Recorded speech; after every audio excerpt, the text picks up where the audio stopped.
Assalamualaikum warahmatullahi wabarakatuh. Apa kabar anak-anak semua? Semoga selalu sehat walafiat ya. Jumpa lagi bersama Ibu Eka Indriana, mahasiswa PPL dari Universitas Islam Negeri Sultan Toha Jambi. Alhamdulillah, dalam video pembelajaran kali ini kita masih dapat belajar bersama secara daring, yang mana kali ini kita akan melanjutkan materi pada bab genetika, yaitu pada subbab dihibrid. Sebelum kita membahas materi dihibrid, sebagai pengantar kita akan mengulang pembahasan materi sebelumnya. Apakah anak-anak masih ingat apa yang dimaksud dengan genetika? Ya, genetika adalah ilmu yang mempelajari tentang hereditas atau pewarisan sifat. Dalam genetika ini terdapat hukum pewarisan sifat, yang mana hukum ini ditemukan oleh bapak genetika, yaitu Gregor Johann Mendel. Hukum pewarisan sifat ini dinamakan dengan hukum Mendel, yaitu ada hukum Mendel 1 dan hukum Mendel 2, yang mana hukum Mendel 1 adalah hukum segregasi atau pemisahan secara bebas. Dalam hukum ini berlaku untuk persilangan monohibrid. Untuk hukum Mendel 2 yaitu hukum asortasi atau penggabungan secara bebas. Dalam hukum ini berlaku persilangan dihibrid, trihibrid, dan lain sebagainya. Lalu ada istilah dalam genetika, yaitu ada sel haploid dan diploid, ada homozigot, heterozigot, hibrid, gen dominan, gen resesif, intermediate, parental, gamet filial, fenotip, dan genotip. Selanjutnya ada cara penentuan gamet. Untuk penentuan jumlah gamet, kita menggunakan rumus 2 pangkat N, yang mana N merupakan alel heterozigot yang terdiri dari satu gen dominan dan satu gen resesif. Contohnya, A besar, A kecil. A besar itu adalah gen dominan dan A kecilnya gen resesif. Untuk contoh penentuan jumlah gametnya, di sini ada A besar, A kecil. Itu ada berapa alel heterozigotnya? Ya, ada 1. Kita masukkan rumusnya 2 pangkat N sama dengan 2 pangkat 1 sama dengan 2. N bernilai 1 karena hanya memiliki 1 alel heterozigot, itu A besar, A kecil. Untuk contoh yang kedua, ada A besar, A kecil, B besar, B kecil. Itu ada berapa? Masukkan rumusnya 2 pangkat N sama dengan 2 pangkat 2. Nah, di sini A besar, A kecil, B besar, B kecil ini memiliki 2 alel heterozigot, yaitu ada A besar, A kecil, 1 alel, B besar, B kecil, 1 alel heterozigot, yaitu diperoleh hasilnya 2 pangkat 2 sama dengan 4. Selanjutnya untuk jenis penentuan jenis gamet, ini ada contoh A besar, A kecil, gamet terdiri dari 2 jenis, yaitu ada A besar dan A kecil. Nah, untuk yang contoh kedua ada A besar, A kecil, B besar, B kecil. Gametnya terdiri dari berapa? Ya, ada 4, yaitu A besar kemungkinan berpasangan dengan B besar, yaitu A besar, B besar. A besar kemungkinan berpasangan dengan B kecil, ada A besar, B kecil. A kecil kemungkinan berpasangan dengan B besar, dan A kecil berpasangan dengan B kecil. Jadi ada 4 gamet, yaitu A besar, B besar, A besar, B kecil, A kecil, B besar, dan A kecil, B kecil. Nah, di sini ada hibrid. Hibrid merupakan perkawinan antara 2 individu yang memiliki sifat beda. Ada beberapa hibrid, yaitu ada monohibrid, dihibrid, dan trihibrid. Nah, selanjutnya ada fenotip dan genotip. Fenotip merupakan sifat keturunan yang tampak yang dapat diamati oleh panca indera. Misalnya warna bunga merah, rambut keriting, buah rasa manis, pahit, dan lain sebagainya. Lalu ada genotip. Genotip merupakan sifat keturunan yang tidak tampak, biasanya ditulis dengan simbol huruf. Nah, untuk sifat yang dominan ditulis dengan menggunakan huruf kapital. Contohnya M besar, M besar. Untuk yang sifat resesif ditulis dengan huruf kecil, M kecil, M kecil. Untuk cara menentukan genotip pada suatu individu, kita bisa mengambil huruf awalnya. Contohnya buah mangga manis. Nah, kita ambil genotipnya huruf M besar. Huruf M besar ini diambil dari awal huruf manis. Nah, untuk cara penyusun genotip dari perkawinan silang gamet, itu cara yang benar ada di kotak merah, yaitu A besar, A kecil, B besar, B kecil itu untuk yang heterozigot. Untuk yang A besar, B besar, B besar itu untuk yang homozigot. Yang di kotak biru itu merupakan cara menyusun genotip yang salah. A besar, B besar, A kecil, B kecil. Nah, sebagai catatan, untuk menyusun genotip itu dimulai dari yang dominan. Untuk yang heterozigot, A besar A kecil lebih dominan daripada B besar B kecil. Lalu untuk yang homozigot itu A besar lebih dominan daripada B besar B besar. Selanjutnya ada cara membaca sifat fenotip. Nah, di sini ada papan catur dari hasil persilangan gamet sebagai catatan untuk gen T besar untuk tanaman tinggi, T kecil untuk tanaman rendah, M besar untuk tanaman manis, dan M kecil untuk tanaman masam. Yang mana genotip yang selalu menunjukkan homozigot resesif terletak pada tabel 4, 7, 10, dan 13, yaitu T besar, T kecil, M besar, M kecil. Nah, T besar lebih dominan daripada T kecil, M besar lebih dominan daripada M kecil. Jadi, untuk genotip T besar, T kecil, M besar, M kecil itu adalah tinggi, manis. Sedangkan untuk yang homozigot itu ada T besar, T besar, M besar, M besar. Sifat fenotipnya itu tinggi, manis. Sedangkan untuk yang homozigot resesif itu ada T kecil, T kecil, M kecil, M kecil. Itu adalah tanaman rendah, masam. Nah, begitupun seterusnya. Contohnya untuk yang kotak 11, nomor 11 itu T kecil, T kecil, M besar genotipnya. Nah, sifat fenotipnya T kecil itu apa? Ya, tanaman rendah, M besar itu tanaman manis. Jadi, sifat fenotip dari T kecil, M besar itu tanaman rendah, manis. Nah, selanjutnya ada perbandingan F2. Pada persilangan monohibrid menghasilkan rasio fenotip F2 yaitu 3:1, sedangkan rasio genotip F2-nya menghasilkan 1:2:1. Begitupun dengan persilangan intermediate yang masih termasuk dalam persilangan monohibrid, tetapi di intermediate ini sifat kedua induknya sama-sama kuat atau sama-sama dominan sehingga menghasilkan rasio fenotipnya 1:2:1, dan rasio genotip F2-nya masih sama seperti pada persilangan monohibrid. Pada persilangan dihibrid, perbandingan rasio fenotip F2-nya menunjukkan 9:3:3:1, di mana 9 merupakan induk 1, 3:3 merupakan hasil persilangan kedua induk, dan 1 merupakan induk 2. Kegunaan dari perbandingan ini adalah untuk menghitung kemungkinan muncul F2 dari persilangan tersebut. Nah, bagaimana cara menghitung kemungkinan muncul F2? Itu kita dapat menggunakan rumus jumlah induk yang dicari per jumlah seluruh kotak dikali 100%. Misalnya, yang ditanya itu fenotip dominan induk 1. Maka cara menghitung kemungkinan muncul F2-nya, kita masukkan rumus jumlah induk yang dicari. Induk 1 itu tadi kan 9 per jumlah seluruh kotak dari persilangan dihibrid itu kan ada 16 dikali 100%, hasilnya 56,25%. Begitupun seterusnya. Nah, selanjutnya ada perbandingan genotip. Untuk yang homozigot dominan itu ada A besar yang kemungkinan berpasangan dengan B besar itu kemungkinan muncul 1, dan A besar kemungkinan berpasangan dengan B besar B kecil, hasilnya A besar B kecil kemungkinan munculnya 2.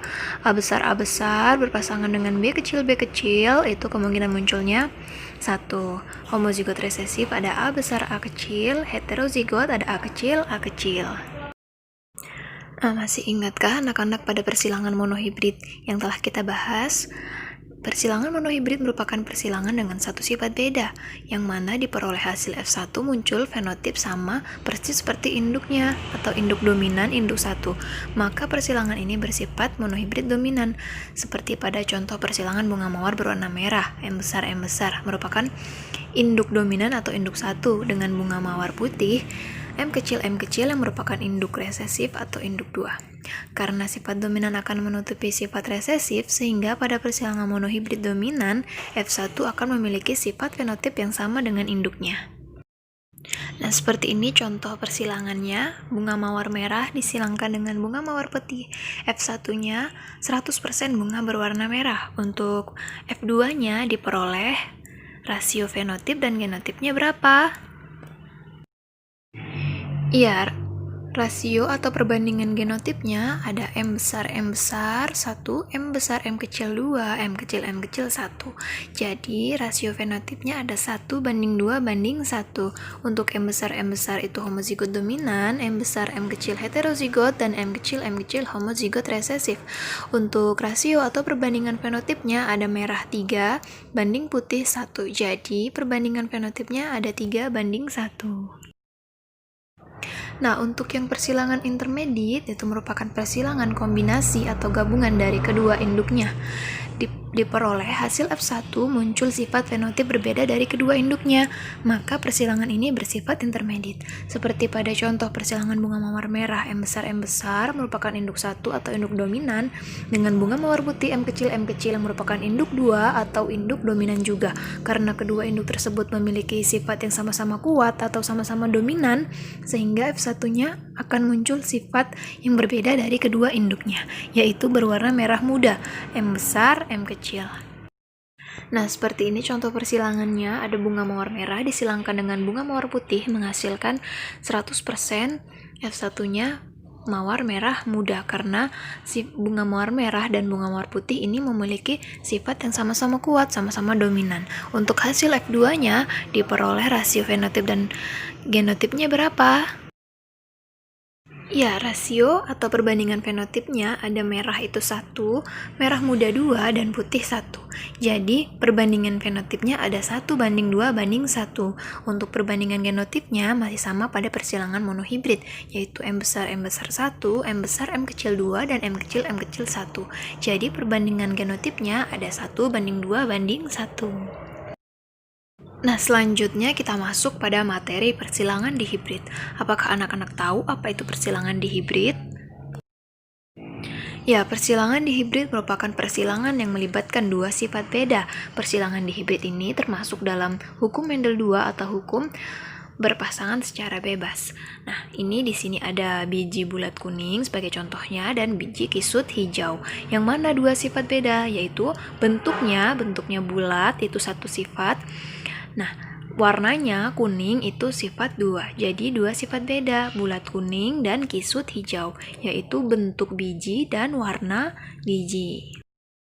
Langsung saja kita masuk pada contoh persilangan dihibrid. Di sini ada contoh perkawinan silang pada tanaman kacang ercis berbiji bulat kuning homozigot B besar K besar dengan kacang ercis berbiji keriput B kecil K kecil, di mana B besar untuk gen biji bulat, B kecil untuk gen biji keriput, K besar untuk gen biji kuning, K kecil untuk gen biji hijau. Tentukan F2-nya serta berapa persen kemungkinan muncul F2-nya. Nah, terus kita tentukan gamet P1-nya. Untuk parental B besar K besar itu ada gametnya B besar K besar. Untuk yang B kecil K kecil, gametnya B kecil K kecil. Lalu disilangkan hasil F1-nya, yaitu ada B besar K besar K kecil. Di sini untuk fenotipnya merupakan kacang ercis biji bulat berwarna kuning. Mengapa? Karena B besar lebih dominan daripada B kecil dan K besar lebih dominan daripada K kecil. Untuk B besar tadi merupakan gen biji bulat dan K besar merupakan gen dari biji kuning. Jadi fenotipnya itu biji bulat berwarna kuning. Selanjutnya kita tentukan P2-nya, yaitu ada B besar B kecil K besar K kecil dan B besar B kecil K besar K kecil. Lalu kita tentukan gamet P2-nya, yaitu ada B besar K besar B besar K kecil K besar B kecil K kecil. Anak-anak semua sudah paham ya bagaimana cara menentukan gamet. Nah, tadi di awal materi sudah kita pelajari. Selanjutnya, untuk memudahkan dalam menentukan nilai F2, maka dilakukan dengan persilangan menggunakan papan catur sebagai berikut. Ini ada, kita masukkan gametnya tadi, kita lakukan perkalian silang. Ada B besar K besar, B kecil K besar, B besar K kecil, dan B kecil K kecil. Kita silangkan dengan B besar K besar, B kecil K besar, B besar K kecil, B kecil K kecil. Nah, kita lakukan silangan berurutan. Dari mulai B besar K besar disilangkan dengan B besar K besar, itu menghasilkan B besar K besar K besar. B besar K besar disilangkan dengan B kecil K besar, menghasilkan B besar B kecil K besar K kecil. B besar K besar disilangkan dengan B besar K kecil, menghasilkan B besar K besar K kecil. B besar K besar disilangkan dengan B kecil K kecil, menghasilkan B besar B kecil K besar K kecil. Lalu B kecil K besar disilangkan dengan B besar K besar menghasilkan B besar B kecil K besar K besar. B kecil K besar disilangkan dengan B kecil K besar menghasilkan B kecil K besar K besar. B kecil K besar disilangkan dengan B besar K kecil menghasilkan B besar K besar K kecil. B kecil K besar disilangkan dengan B kecil K kecil menghasilkan B kecil K besar K kecil. B besar K kecil disilangkan dengan B besar K besar menghasilkan B besar K besar K kecil. B besar K kecil disilangkan dengan B kecil K besar menghasilkan B besar K besar K kecil. B besar K kecil disilangkan dengan B besar K kecil menghasilkan B besar K kecil K kecil. B besar B kecil disilangkan dengan B kecil K kecil menghasilkan B besar K kecil K kecil. B kecil K kecil disilangkan dengan B besar K besar menghasilkan B besar B kecil K besar K kecil. B kecil K kecil disilangkan dengan B kecil K besar menghasilkan B kecil K besar K kecil. B kecil K kecil disilangkan dengan B besar K kecil menghasilkan B besar K kecil K kecil. Dan yang terakhir B kecil K kecil disilangkan dengan B kecil menghasilkan B kecil K kecil K kecil. Di sini diperolehlah fenotipnya. Untuk yang fenotip bulat kuning di sini ada 9. Untuk yang bulat hijau ada 3 dan keriput kuning ada 3, keriput hijau ada 1. Untuk cara membaca sifat fenotip dari genotip hasil persilangan gamet sudah kita pelajari tadi ya. Untuk yang homozigot itu B besar K besar K besar, itu berarti B untuk yang sifat bulat, K untuk yang kuning, berarti sifat fenotipnya yaitu bulat kuning. Nah, begitupun seterusnya. Perlu diingat bahwa B besar lebih dominan daripada B kecil dan K besar lebih dominan daripada K kecil. Karena sifat dominan itu adalah sifat yang paling banyak muncul. Dan B kecil dan K kecil itu merupakan sifat yang resesif. Jadi, sifat resesif akan terkalahkan jika berpasangan dengan sifat dominan. Nah, dari hasil persilangan tadi, berapa rasio fenotip dan genotipnya? Untuk rasio genotipnya itu B besar K besar ada 1. Bisa anak-anak lihat pada tabel papan catur, persilangan papan catur tadi ya. B besar K besar K kecil ada 2. B besar B kecil K besar ada 2. B besar B kecil K besar K kecil itu ada 4. B besar K kecil ada 1. B besar B kecil K kecil ada 2. B besar B kecil K besar ada 1. B kecil K besar K kecil ada 2. B kecil K kecil ada 1. Jadi rasio genotipnya 1 banding 2 banding 2 banding 4 banding 1 banding 2 banding 1 banding 2 banding 1. Untuk rasio fenotipnya, bulat kuning itu ada 9, bulat hijau ada 3, keriput kuning ada 3, keriput hijau ada 1. Jadi rasio fenotipnya ada 9 banding 3 banding 3 banding 1. Lalu bagaimana cara menghitung kemungkinan persen kemunculan F2-nya? Nah, di sini dengan rumus jumlah induk yang dicari per jumlah seluruh kotak dikali 100%. Nah, jumlah induk misalnya induk 1 itu ada 9 per jumlah seluruh kotak ada 16 dikali 100%, hasilnya 56,25%. Untuk 3 banding 3 itu adalah hasil dari persilangan kedua induk. 3 per 16 dikali 100% sama dengan 18,75%. Yang ketiga, 3 per 16 dikali 100% sama dengan 18,75%. Selanjutnya untuk 1 merupakan induk 2.